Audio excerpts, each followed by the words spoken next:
నెల్లూరు నెల్లూరు ఆవిడ స్వగ్రామం. నెల్లూరు నుంచి ప్రారంభమైంది ఆవిడ జీవితం. ఆవిడ ఒరిజినల్ పేరు రత్నకుమారి, వాణిశ్రీ కాదు. వాణిశ్రీ అనేది ఆవిడ సినిమాల్లోకి వచ్చిన తర్వాత ఆవిడకి మొదటి అవకాశం వాణి కంబైన్స్లో వచ్చింది. ఎస్వి రంగారావు గారి బ్యానర్ అది. ఆ బ్యానర్లో ఉన్న వాణిని తీసుకుని దానికి శ్రీ యాడ్ చేసి తన పేరుగా పెట్టుకుంది ఆవిడ. అప్పటి నుంచి వాణిశ్రీ అయింది.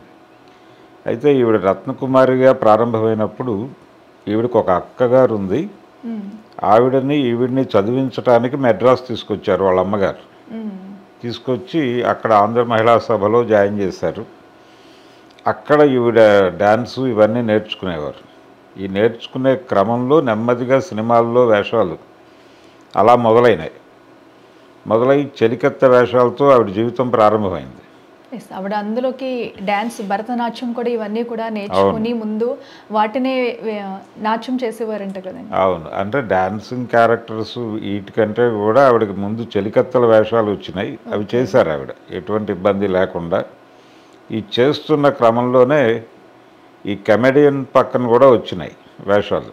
అంటే అవి చేస్తూ నెమ్మదిగా తనని తాను ఇంప్రూవ్ చేసుకోవడానికి ప్రయత్నాలు చేసేది ఆవిడ. ప్రొడ్యూసర్ని కలవటము, నాకు ఏదన్నా బెటర్ వేషం ఇవ్వండి అని అడగటం, ఈ ప్రయత్నాలు చేసేది.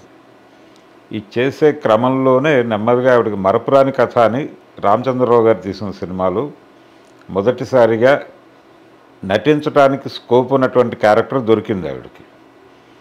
ఆ సినిమాలో వాణిశ్రీకి బాగా పేరు వచ్చింది.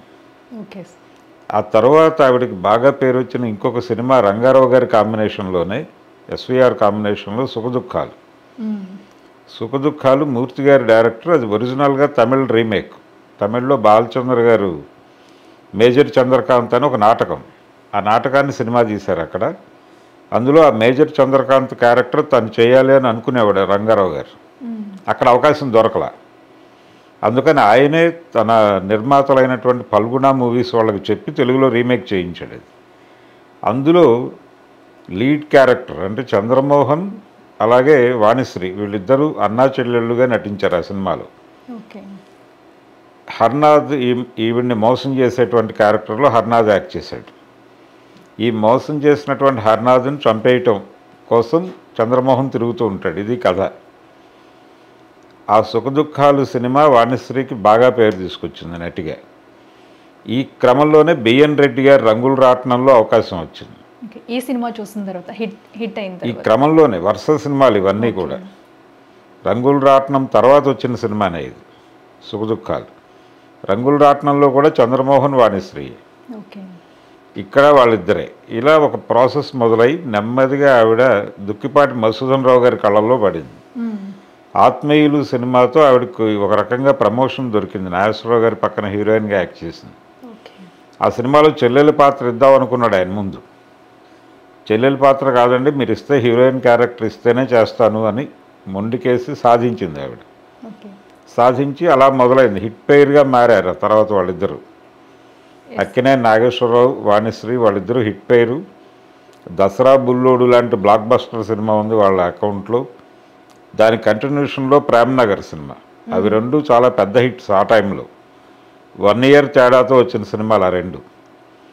ఇక అక్కడి నుంచి దాదాపు అక్కినేని నాగేశ్వరరావు గారి సినిమా అంటే వాణిశ్రీ హీరోయిన్ అనేది కన్ఫర్మ్ అయిపోయిన సందర్భం అది.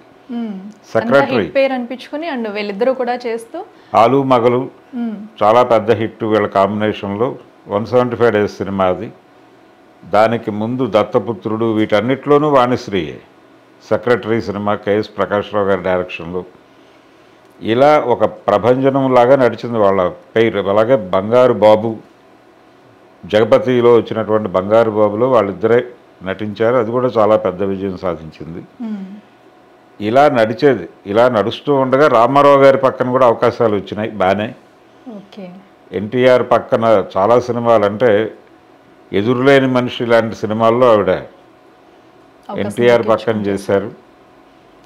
సింహబలుడు దాదాపుగా ఆవిడ ఎన్టీఆర్తో చేసినటువంటి చివరి సినిమాగా చెప్పుకోవచ్చు. ఈ మధ్యలో అంటే సావిత్రి తర్వాత ఒక రకంగా ఆయన ఓన్ బ్యానర్లో కూడా వాణిశ్రీకి అవకాశాలు వచ్చినాయి. రామకృష్ణ స్టూడియోస్ బ్యానర్లో కూడా. అంటే ఆవిడతో ద్రౌపది చేయించాలి అనుకున్నాడు ఆయన. అనుకుని చేయించినటువంటి సినిమా విరాట పర్వం, ఓకే. రామారావు గారు. దీనికంటే ముందు అదే బ్యానర్లో ఉమ్మడి కుటుంబం సినిమాలో ఆవిడ ఒక చిన్న డ్రామా ఆర్టిస్ట్గా కనిపిస్తారు. అంటే సతీ సావిత్రి నాటకం ఉంటుంది దానిలో సావిత్రిగా ఆవిడ కనిపించింది. అది చాలా పెద్ద హిట్. ఆ బిట్ వరకు చాలా పెద్ద హిట్. దాంతో శంకర్ రెడ్డి గారు సతీ సావిత్రి అని సినిమా అనౌన్స్ చేసి ఆ నాటకంలో యముడుగా యాక్ట్ చేసినటువంటి రామారావు గారిని అందులో యముడుగా పెట్టి సావిత్రి క్యారెక్టర్ వాణిశ్రీ గారితో చేయించుకున్నాడు. అంటే అంతటి ప్రభావం వేసింది ఆ చిన్న బిట్టు. ఆ నాటకం సినిమాల లోపల అంతర్నాటకంగా వచ్చేటువంటి బిట్టు. చిన్న బిట్. దాని ప్రభావంతో సినిమా తీస్తాడు ఆయన, వాళ్ళిద్దరినే పెట్టి. ఇలా మొదలైనటువంటి ప్రయాణం నెమ్మదిగా ఆవిడ 76, 77 టైంలో నెమ్మదిగా సినిమాలు తగ్గించుకుంటే బాగుంటుంది అనేటువంటి వాతావరణానికి వెళ్ళారు.